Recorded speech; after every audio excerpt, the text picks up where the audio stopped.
Welcome to the Joy Spot, a talk show where I get to speak to celebrities, to spiritual leaders, to authors, and really be able to explore joy and celebrating it and cultivating it and really their life journey as well. If you are watching live with us today, say hello. Let me know where you are watching from in the world and also what platform you're on. If you're streaming in from my Facebook group, The Joy Spot, be sure that you give permissions. It's all this silly tech stuff. So that we know actually who is commenting with us live today. I already see that we've got some people, and by people, I mean you. So before we dive in today, I just want to share a little bit about our guest, which I'll bring on in just a moment. But if you've never met me before and you're like, who is this girl that I'm hanging out with? My name is Shari, Alyse, also known as America's Joy Magnet, no pressure. I am a two-time TEDx speaker, a best-selling author, and then, of course, your host. And today we are going to be talking about the importance of leaving our stories behind, about the true meaning of life, about loss, about joy, and love, and about what really matters in the end. I'm going to read a little bit about our guest today. Steve Leder is the senior rabbi of Wilshire Boulevard Temple in Los Angeles and the author of such critically acclaimed books as The Beauty of What Remains, How Our Greatest Fear Becomes Our Greatest Gift, which was published by Penguin Random House in 2021 and quickly became a national bestseller. His other books include More Beautiful Than Before, How Suffering Transforms Us, The Extraordinary Nature of Ordinary Things, and More Money Than God, Living a rich life without losing your soul. He's a graduate of Northwestern University.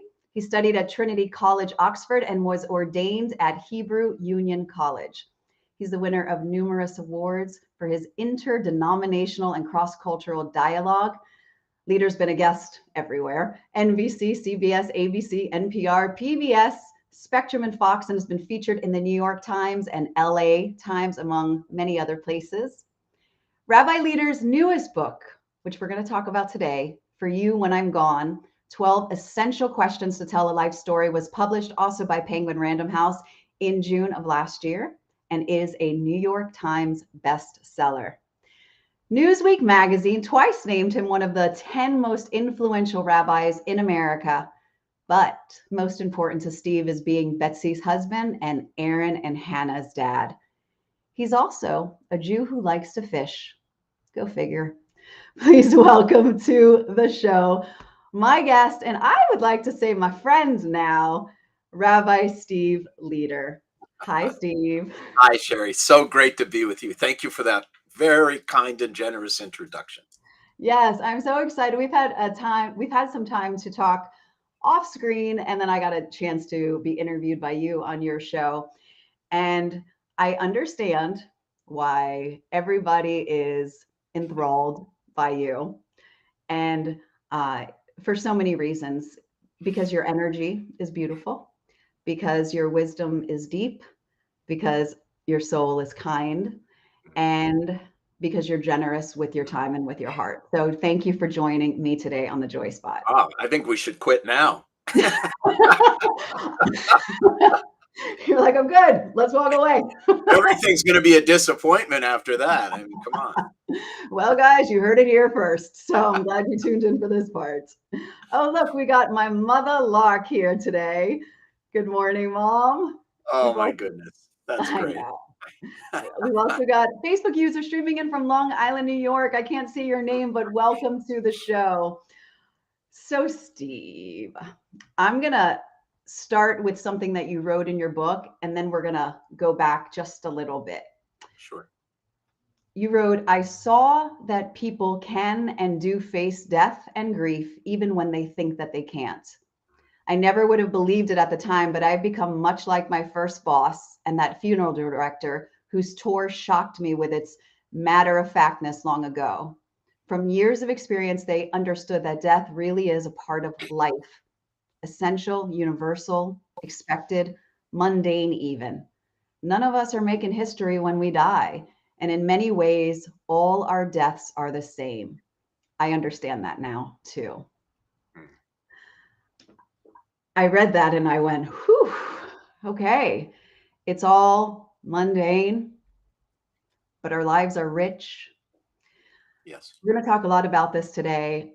But before we dive into the death and grief and loss and pain and all the aspects, you're a rabbi. Did you grow up imagining that this is what you wanted to do? I'd love for you to share with us a little bit Yeah. about this journey to becoming a rabbi. The answer is, like most answers to most questions you ask any rabbi, the answer is yes and no. So the yes part is I decided to become a rabbi when I was 15 years old. So in that sense, yes, this is something I imagined even before that, but I made the real decision. I remember exactly when and where. It was when I was 15, but I was also the kid who at 13 years old loved being up there for my bar mitzvah, loved, owned the room, right?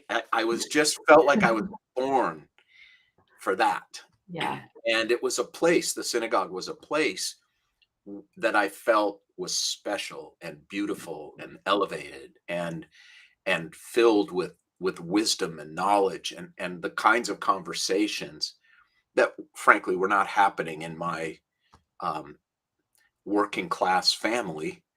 My parents were 17 and 18 years old when they got married. They had 5 kids before they were 30. Neither went to college.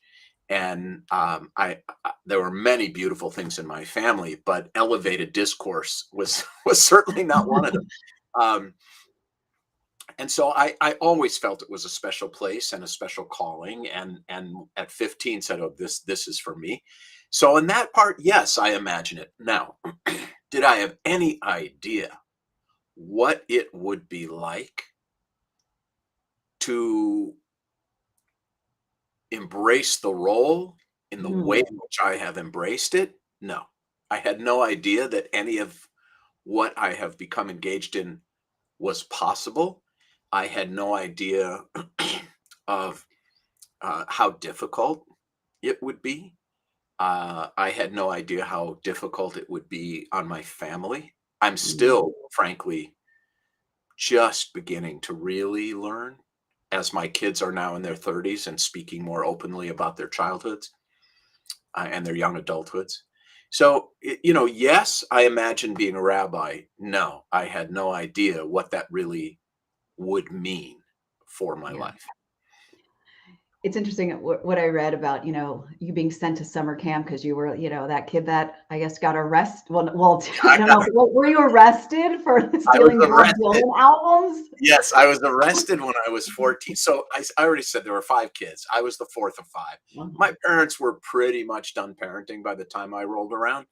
And I was I wasn't, ignored, but they didn't pay a whole lot of attention to me. He'll figure it out.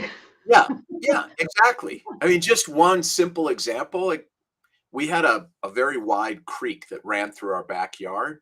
I would say is probably maybe 50, 75 yards wide, flowing water right through our backyard. There were no fences. There was no, I mean, I was 4 or 5 years old out there playing around in the creek. So, we were kind of left to our own devices. And I was 14 years old. I was in 9th grade, junior high school. I was smoking pot every day at school. I was playing drums in a rock and roll band. My grades were good, which was the only sort of litmus test my parents had for whether we were behaving or not. And I got arrested because my bandmates and I decided it'd be a good idea to go to Target. We rode our bikes to Target and we tried to steal a bunch of albums. And I wanted a bunch of Bob Dylan albums. At least I had good taste, Shari. So, Right. I mean, it so would I have get been arrested. Yeah, I get arrested. I mean, it's very sophisticated when I think about it. I get arrested for shoplifting. My parents are on vacation in Miami. My big sister Marilyn has to come and get me out of the Huskow, St. Louis Park, Minnesota jail. I wasn't in jail, just in the office of the police department, but she had to come get me. My parents had to fly home. It was a big deal. And I felt awful. I was throwing up in the car on the way home Oh. from the police station.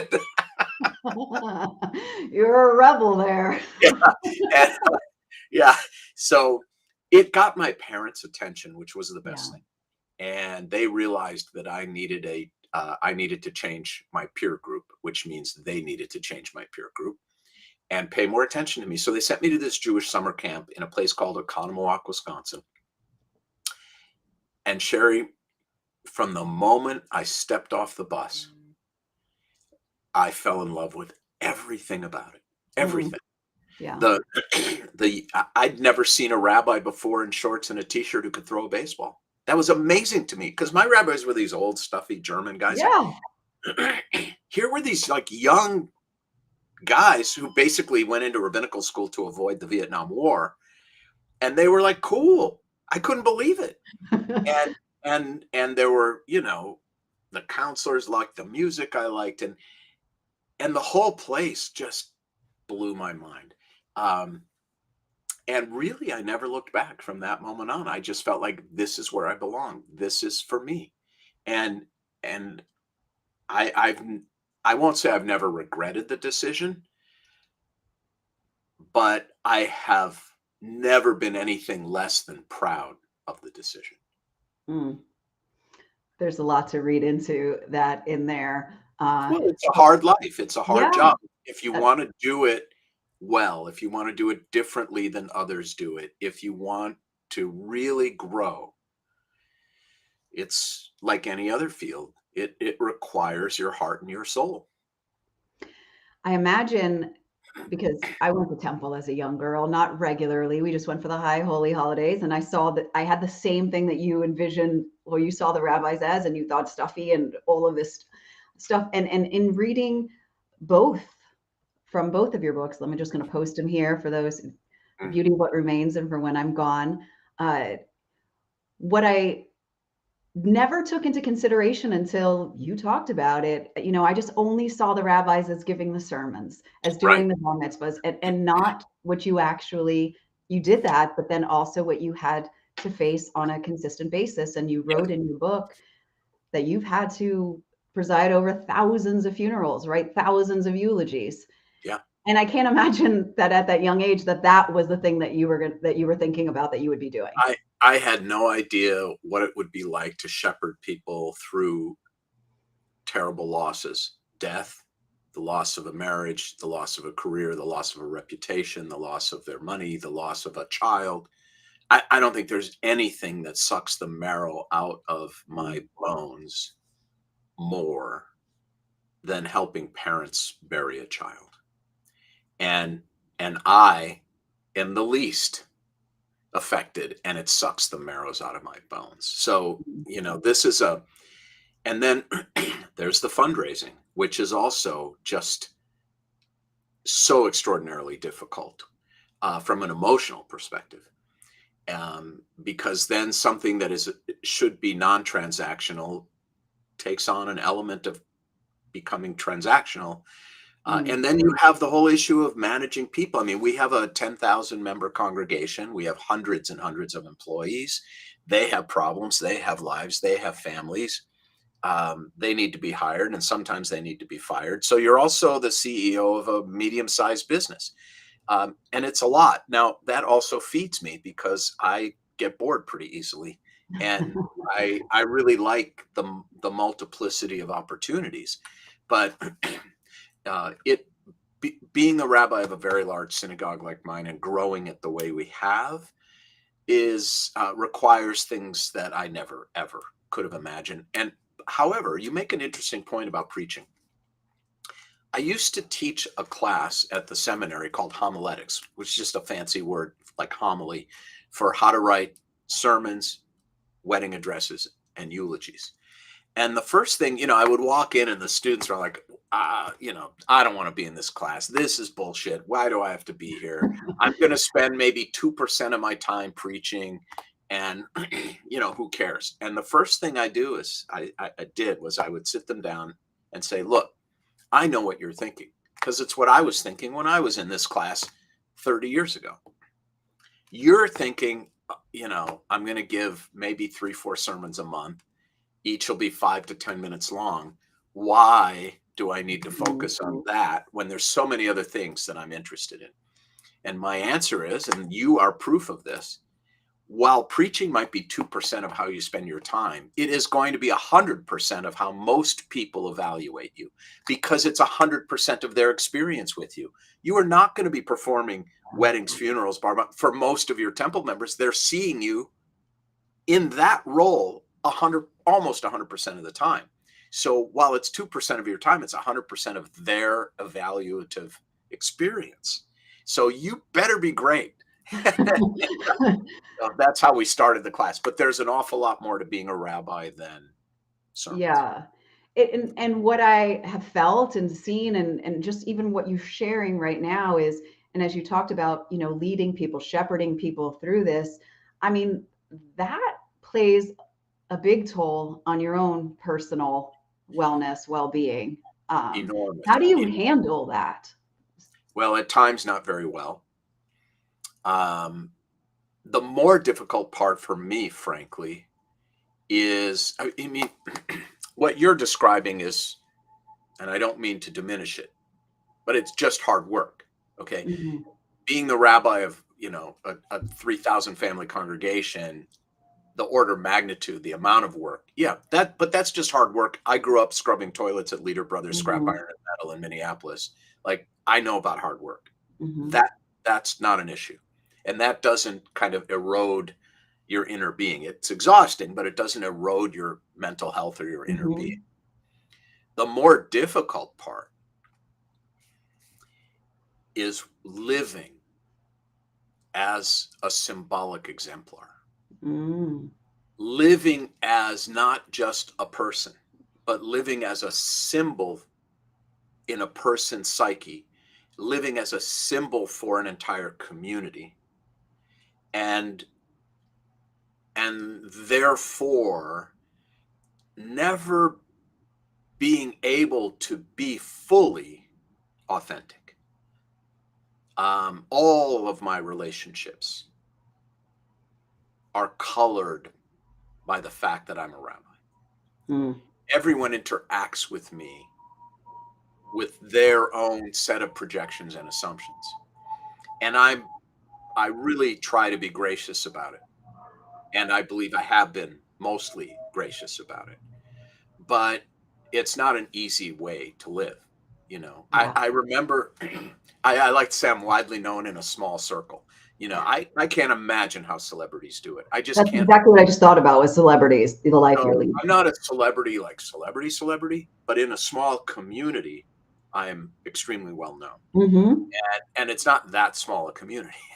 and it's an influential community. Right. So for me, imagine, I was 26 when they hired me. Imagine that experience as a 27, 28, 29-year-old kid. It twists you. And so that to me was the more difficult part. And then, as I said, the fundraising just is soul sucking. It's an extraordinarily important, but extraordinarily difficult thing to do. And I've become very, very good at it. But being very, very good at it comes with its own internal price, as does being very good at anything. Yeah. So, we can get into what it's like to be, the rabbi for a large and influential community. But we can also just leave it at the fact that it brings with it a whole host of other people's projections that you have to learn to live graciously with. Yeah.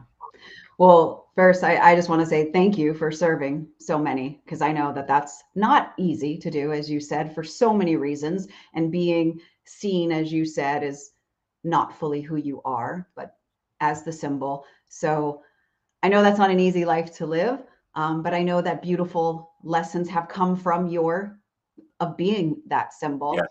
Yes. And when we fast forward to your current work now, I know you had said to me previously that your passions when you were young, before you discovered being a rabbi, like you always loved writing. Yes. I And knew at a very young age that I could turn a phrase.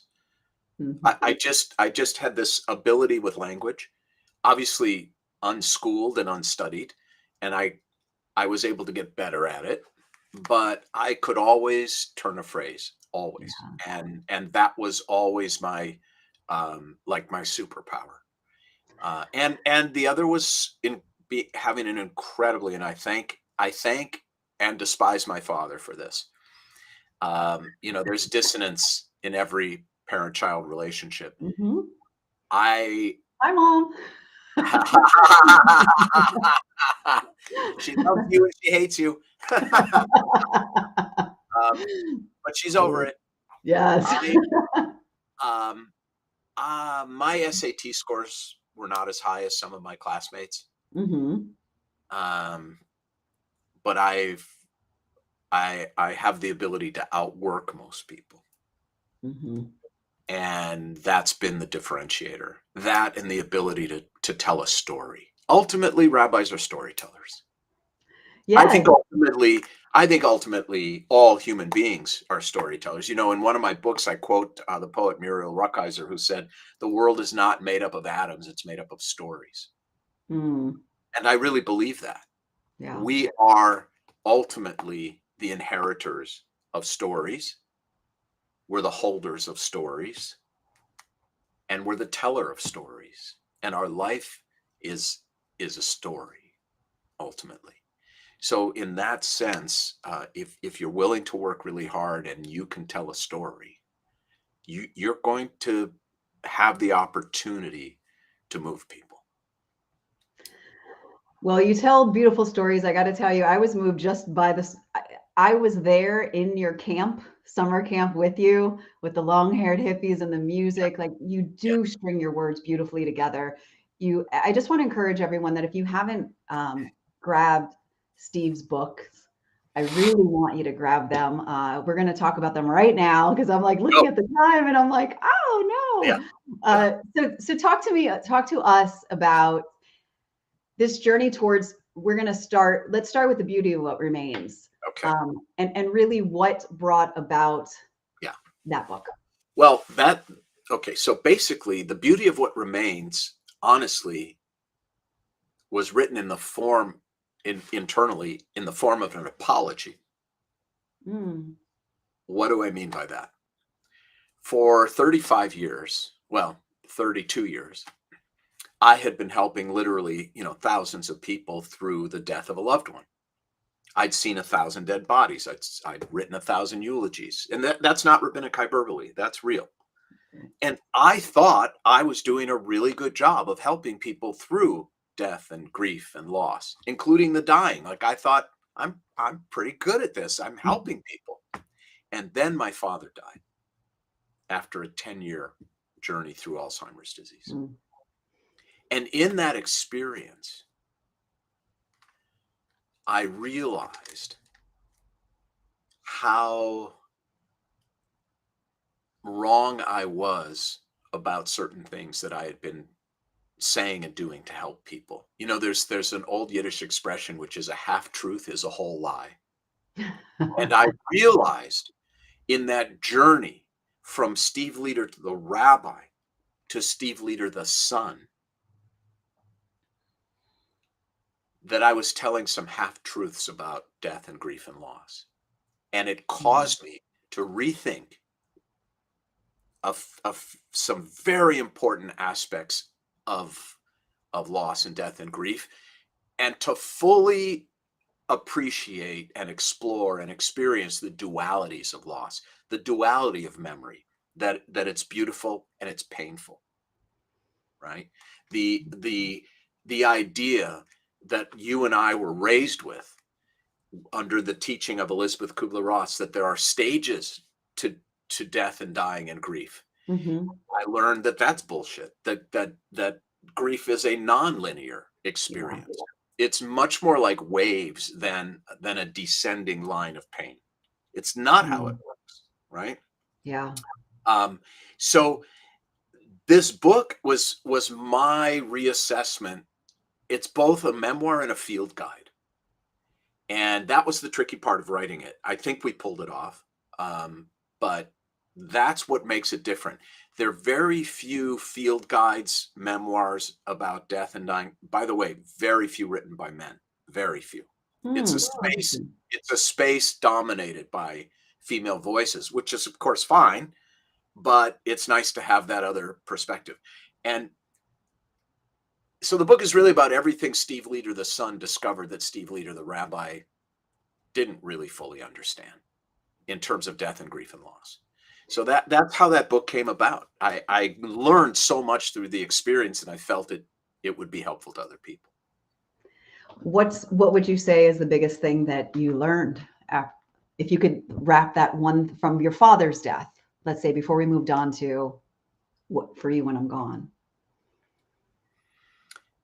That there are all these dualities that death brings up. That life is everything and life is nothing. That memory is beautiful and memory is painful. In the book, I say it's like being caressed and spat on at the same time. That we love our parents and we resent our parents. That death is beautiful and death is terrible. That we are alive and we are going to die. All of these dualities. Now, the biggest thing for me, after identifying these dualities, which by definition can't be reconciled. I mean, dualities are dualities, okay? They are irreconcilable differences. For me, making peace with what cannot be reconciled was a reconciliation. And that, to me, Shari, if I hope that I got there with the reader. I think I did. Making peace with what cannot be reconciled is the most important reconciliation we can possibly achieve in life. Yeah, and my father's death in that sense, right? And my father's death in that sense ennobled my life. It was his last great lesson to me. That's so powerful. I think when we're talking, like you said, not just about grief and loss, but the acceptance of all that you can't control and all that is, that, as you say that, I just feel freedom and I feel lightness and I feel joy in that. Well, there is joy in making peace. Peace is not the absence of conflict. That's right. That's not peace. That's détente. That's a true, that's a ceasefire, an internal ceasefire. Peace is not the absence of conflict. Peace is a soul that has room for the dualities, where they can coexist without you being at war within yourself. And it's a warm peace, not a cold peace. So for me, this is what it means to be a spiritual person. Spirituality is the ability to live with these dualities in a peaceful, embracing way. And that's beautiful. That is so beautiful. And I just brought up joy because, of course, that's everything related. That's what you do, Shari. That would be weird if I didn't bring up joy at all. But I bring that up because it feels like the connection and the acceptance of these dualities of life, of death, of grief, of loss, all of that really stems to, not stems, but to the full expression of being alive and allowing ourselves to feel that. Yeah. How can you experience joy or even happiness, really, if you are at war with these dualities internally? How can you live a peaceful, joyful life? So, for me, this is the significant lesson of death. I can do so much and I can do nothing. And that's the truth. Life means so much and ultimately it doesn't. And both are important, that I am unique and I'm just like everyone else. Yep. Right? All of these things, Yeah. once we embrace and make peace with them, I feel that on a daily basis. they bring us more joy, more peace, more wholeness, not less. And so when you've come to learn this and see this about life, then we have to talk about, well, if all of this is just fading and fleeting and doesn't mean anything, how do we actually Well, bring meaning? it actually does mean something because it's fading and fleeting. Imagine for a moment if we were deathless creatures. What meaning would life have if we were deathless? No one would get married, have children, have a job. No, there'd be no ambition. We Yeah. would we wouldn't really be human if we were deathless creatures, right? I'm going to badly paraphrase the poet Wallace Stevens, who basically said, the beauty of a flower is that it fades. Hmm. Right? Why don't we care about plastic flowers, artificial flowers? You know why? Because they have no death. They have no life. Hmm. They're of no interest. So it's not that life, Kafka said the meaning of life is that it ends. It's true. The fact that life ends is not what makes it meaningless. It's what makes it meaningful. Yes. And to tie this in with your latest book, Yes. For You When I'm Gone, it we'll talk about that, but in first in relation to the meaning of giving it meaning. Right. As Well, okay, so we live in a culture where even the best among us, the best person watching this, the best person on the planet, it's certainly in Western civilization, we live in a world that teaches us again and again and again that what we have is who we are, that our outer material existence is who we are, or worse, that outer material existence is an inner life, that what we have is meaning, creates meaning, right? And to me, this is like trying to eat a picture of food. It's and I like money and things as much as It's the like next guy. bland. All I got was bland. It's bland. Yeah, I'm not disparaging money or things. Like I like nice things and I like making money, but I don't grant them existential meaning and purpose. And look, one of the saddest memories of my life was still hard. Was walking down into the basement of my parents' townhouse after my dad died, and seeing all of his stuff in a heap on the basement floor. Mm. I mean, nobody wanted it. The Goodwill didn't want most of it. And if you think about it, what is our legacy? What do we leave? What is the final word most of our loved ones hear after we die from us? A legalese document written by a stranger, and it's entirely about who gets what and when and how much. It's all about our stuff, as if somehow the material will express the emotional. What I have one material thing from my father. You want to see it? Yeah. This is it. It's an old ruler. Yeah, the ruler type thing, right? Yeah. This was before tape measures. Mm-hmm. Mm. And I keep it because on Saturday mornings, my dad owned some shitty buildings in Minneapolis. In addition to running the junkyard, he bought a few buildings. And on Saturday mornings, we would go and fix things in the buildings Uh-huh. because he would never hire anybody to do anything. And I was like the scrub nurse. Hand me this, hand me that. And I remember this is really about Saturday mornings with my dad. Mm. That first we got pancakes at the Town Talk Diner. Then we went to fix leaks and hinges and toilets and whatever. And then we went to Cafe de Napoli for lunch. That's what this is about. Mm-hmm.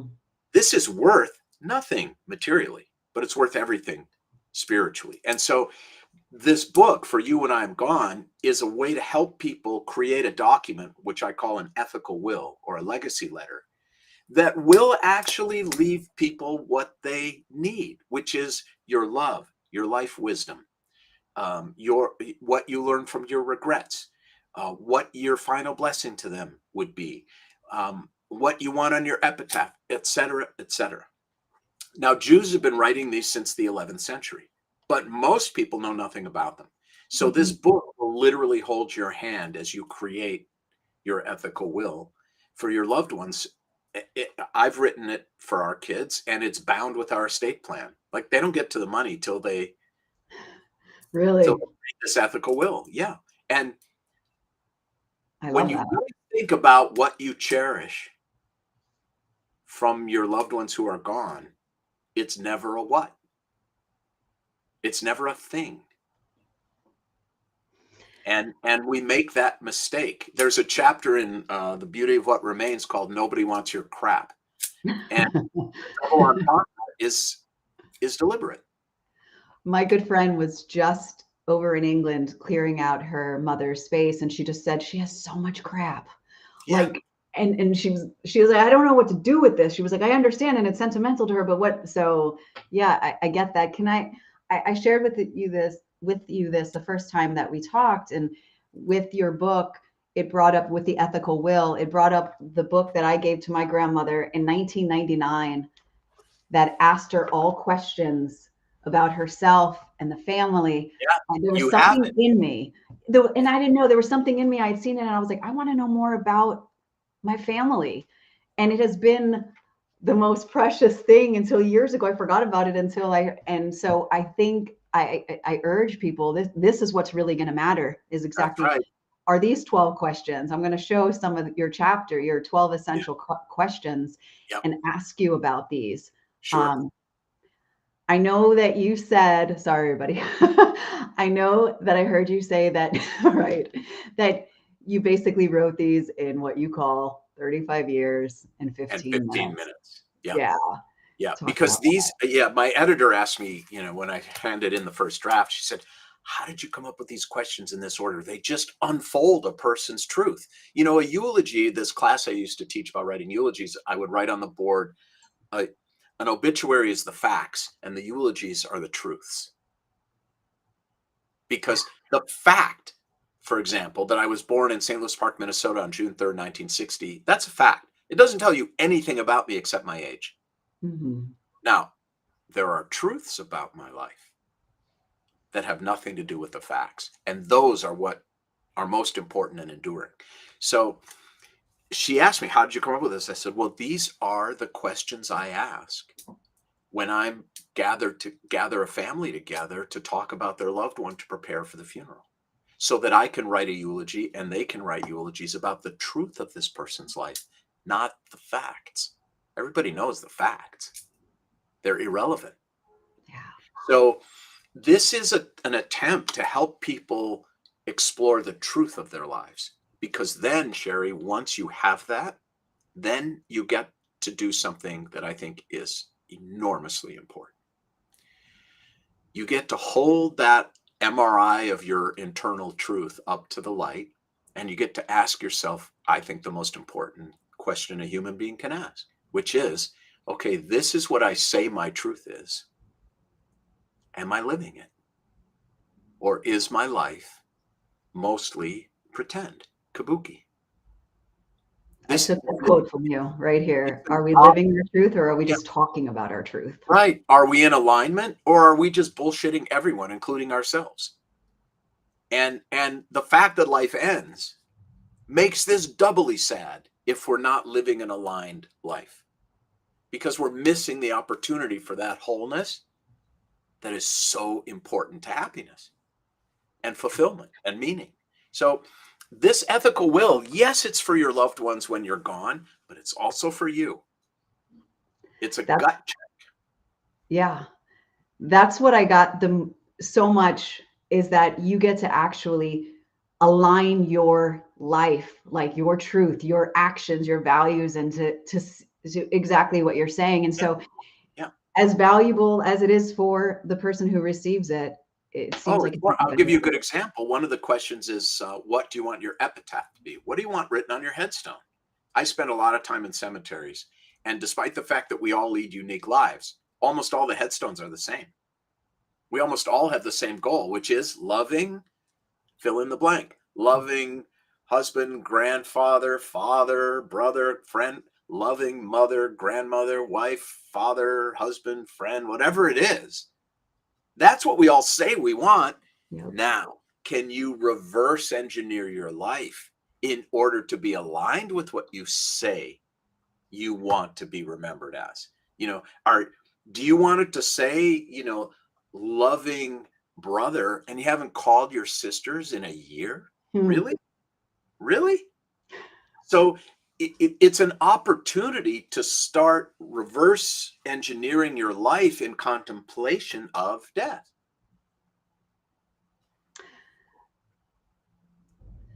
What have you learned about helping people with grieving, with pain, with loss, with facing loss? What have you learned about facing life?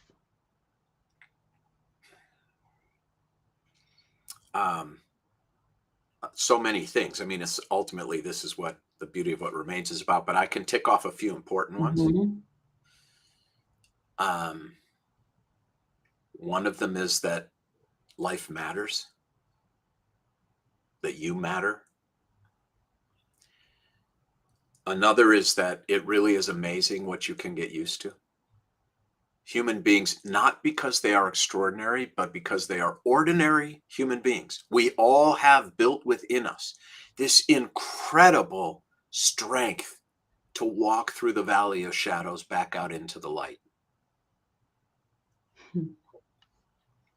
And knowing that and having faith in that is the way to live. We cannot die because people we love die. We can live more fully. I've learned that suffering is not worth the insights, but neither is it worth less. Like, none of the pain we endure as human beings is worth it. Our goal is not to make it worth less. Do I wish my father never had Alzheimer's? Yes. Do I wish he was still alive? Yes. Was it worth everything I learned for him to die? No.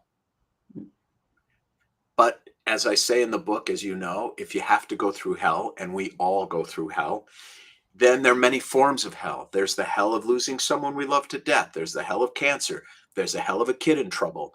There's the hell of losing your reputation. There's the hell of being betrayed. There's the hell of betraying another. There are many forms of hell. We all walk through hell. The point is not to come out empty-handed. That's the point. And that's what I've learned. We don't have to come out of hell empty-handed.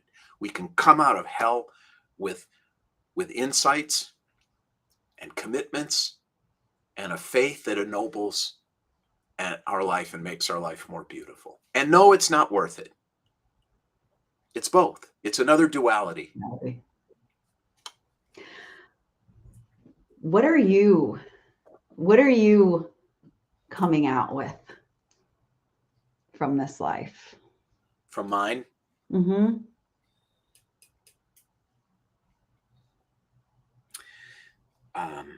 I know these are simple questions. Well, I want to answer it honestly. I hope that I am moving toward really, really accepting the fact that I cannot have a better past. That I'm really giving up hope for a better past. Because it's obvious we can't have a better past, but we can spend a lot of time regretting it and living in it. So that's one thing I'm really hopeful that I continue to make progress on, which is really understanding that as simple as it sounds, it's not an easy way. It's not an easy thing to internalize. You cannot have a better past. Your past regrets must be about your future opportunities. I have learned, this might sound crazy to you, that I really am going to die. How much time do we have? Because are we almost out of time? We can go 15 more minutes. Oh, good. If you can. I can. And let me explain what I mean by that. Now, already, we've said it. I had officiated at 1,000 funerals before my father died. And I'd helped 1,000 families. My father dies. I fly back to Minneapolis. I stay overnight at one of my sister's homes, and we show up in the morning at the synagogue where the funeral's going to be. In Minneapolis, the funeral's at the synagogue, and then you travel in processional to the cemetery, and the burial's at the cemetery. I show up to the synagogue, and I walk into the little room off a hallway where we're all kind of put to wait there, and then the young rabbi walks into the room. And I remember thinking to myself, I know exactly how the young rabbi feels right now, but I have no idea how I feel. Mm. And then he, as rabbis always do, walked us into where my father's body was in the casket to see my father's body before the casket would be closed and the funeral would begin. People would be allowed in and the funeral would begin. Now, to understand the import of what I'm about to say, you have to realize that my father and I have looked almost identical at every age. Like if you saw a picture of me at 10 years old and you saw a picture of my dad at 10 years old, other than our clothing, you wouldn't know which one of us it was. Hmm. So I'm 63 and I look exactly like my dad. I mean, freakishly like my dad at 63. You see these bags here, Shari? Yeah, are they inherited? That's my dad right there. This is my dad. You know, people in LA say, you know, you're on TV and this stuff. You could get that. I mean, you know, you could get that taken care of. And I was like, why would I do that? This is my dad. Yeah. I see my dad in the mirror. So I approached the casket. And keep in mind, I had stood next to 1,000 other families while they looked at their loved one's body. And to be honest with you, like I was there and present and supportive, but I could have eaten a sandwich. Like it wasn't my loved one. Uh-huh. Like, Yeah. I was fine. Right. I approached the casket. And I remember I put my hand on my father's chest because I didn't want to feel his skin because I knew it would be cold. Mm-hmm. But I wanted to touch him. And I looked at him and my first thought was, this is how I'm going to look when I'm dead. Mm-hmm. And my son is bending over my casket. I am going to die. 58 years old, 1,000 funerals. It never really hit me that I am going to die. And my children are going to bend over my casket. And they're going to watch it be lowered into the ground. And they're going to be sitting under a green awning on white folding chairs. And then they're going to get into the car and kick off their shoes and loosen their ties and head for home and be sad and laughing and all of it. Like I am going to die for real. Mm-hmm. And that realization changed my life profoundly and for the better. Powerful, because yes, we don't. What are you living more presently? Are you living more what? Okay. What are the practical implications of that? Yeah. Number one, okay. Now, another thing you need to know about my dad, we weren't poor, but we lived like we were poor. Like my father, there were 7 of us in a 3-bedroom, 1-bathroom home. Mm-hmm. And, you know, it was fine. I mean, that was our life. My father reused his dental floss, just to give you an idea of what we're talking about here. Okay? Yeah. In a restaurant, he'd pull like a nasty used tea bag out of his flannel shirt pocket and just ask for some hot water. You know, that was my dad, for real. Yeah. No, I understand. So my father dies, and I realize I'm going to die. Mm-hmm. And we decided to build a little cabin in the Joshua Tree Desert, which is a place I love. So we would have a little family place to get away. Because why? Because I'm going to die. Mm-hmm. I started creating my retirement plan. I don't mean financially. I started talking to the congregation about how many more years I was willing to do this, and how I wanted to gently, you know, with a soft landing for both parties, start to imagine and engineer the end. That was because my father died. I am a more compassionate rabbi. I'm a better rabbi I'm a better husband. I'm a better dad. I'm a better man because my father died. These are the takeaways. And you know from the book that I had a very complicated relationship with my father because he was a very difficult person. Mm-hmm. I have also changed in the sense that his death has rounded some of those sharp edges of memory. And in a way, my relationship with my father is better in death than it was in life.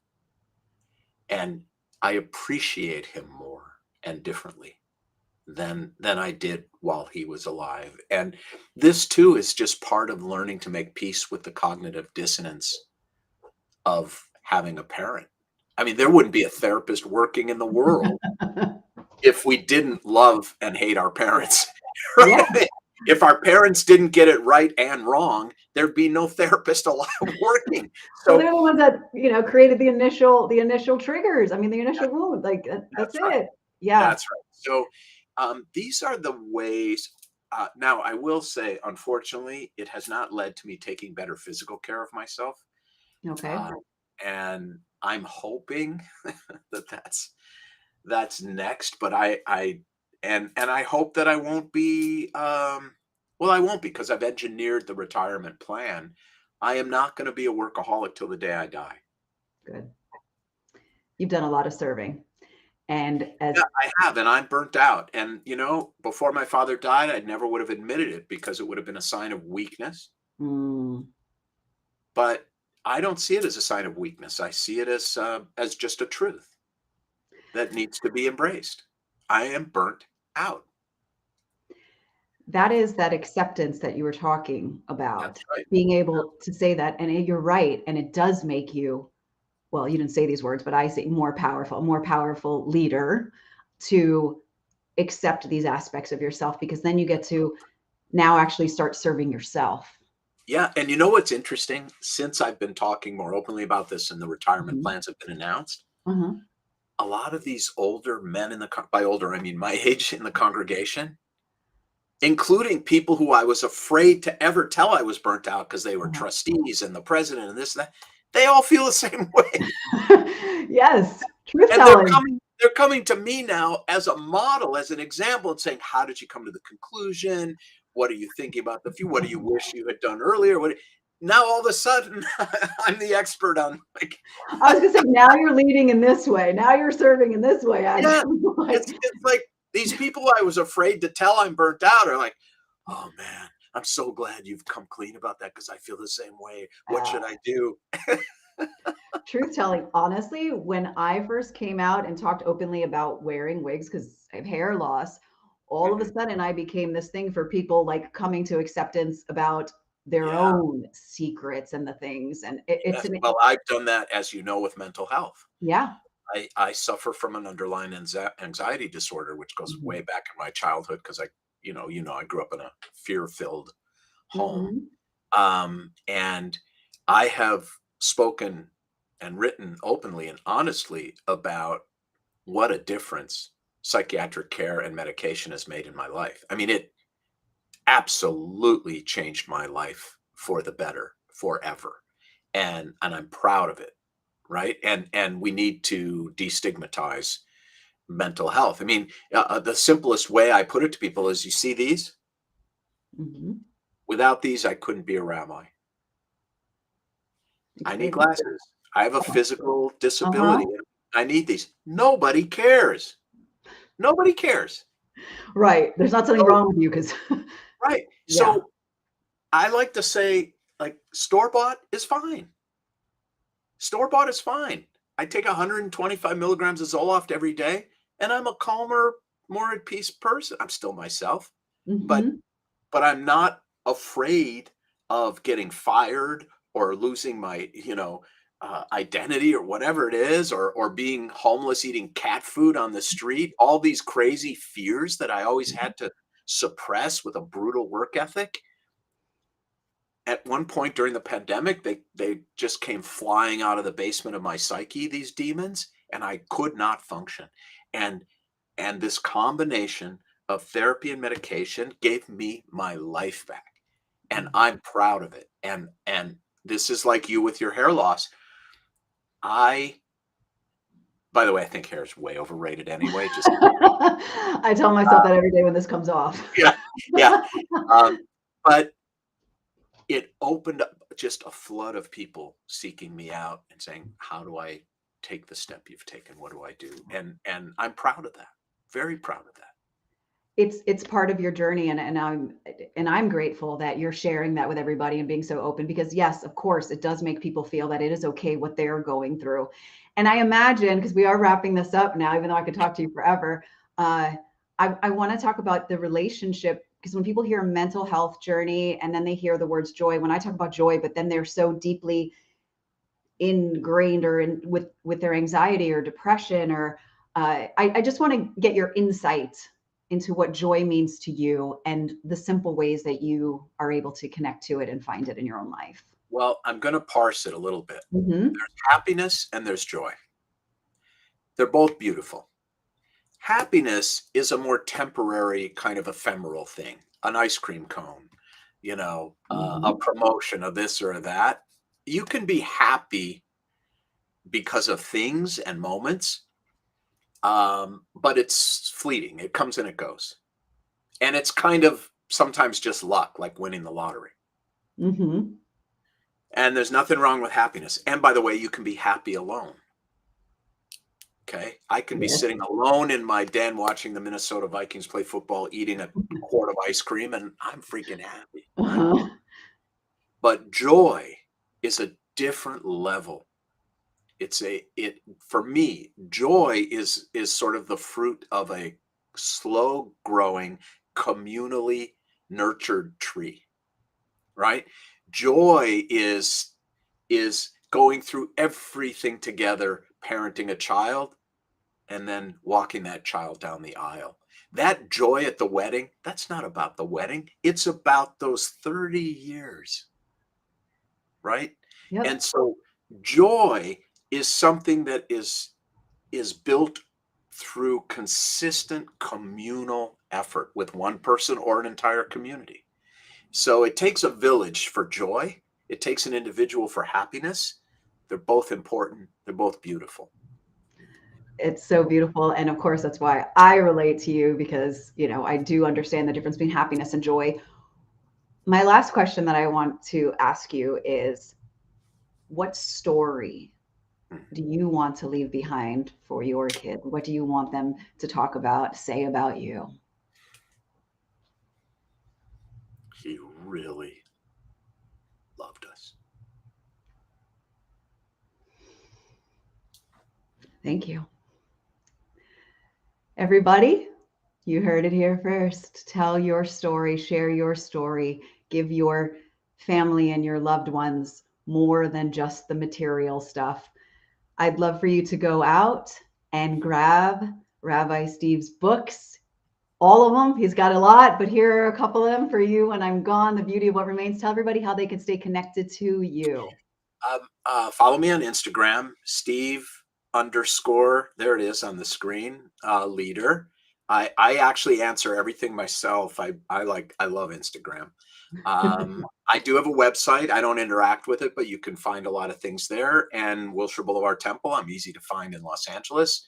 But the best, for people not in Los Angeles, I think is to reach me is Instagram. And again, there's a lot, if you want to watch videos or whatever, there's a lot of that on the website. Okay, I lied. One last question. Yeah. What's next for you? I have 1 year of full-time senior rabbi ahead of me, so I'm going to focus on that. But I'm thinking about if and what I would write about when I do retire, when I'm going to go half time starting in September of 24.